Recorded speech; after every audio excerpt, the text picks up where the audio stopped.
Hello everyone. In this video, I will show you how to increase your Klarna credit limit. First, it is important to understand that Klarna does not provide a fixed credit limit like a traditional credit card. Instead, Klarna calculates your purchase power automatically each time you shop. This amount is based on factors such as your payment history, outstanding balances, account activity, and a soft credit assessment.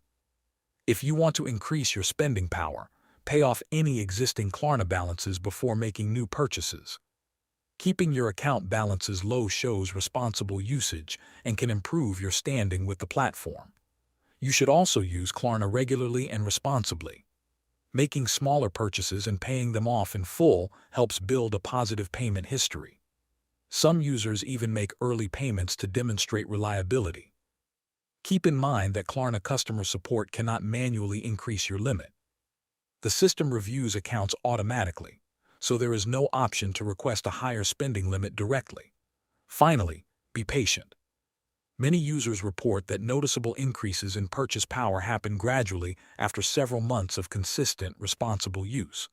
Building a strong payment record over time is the best way to improve your chances of qualifying for larger purchases. Thanks for watching.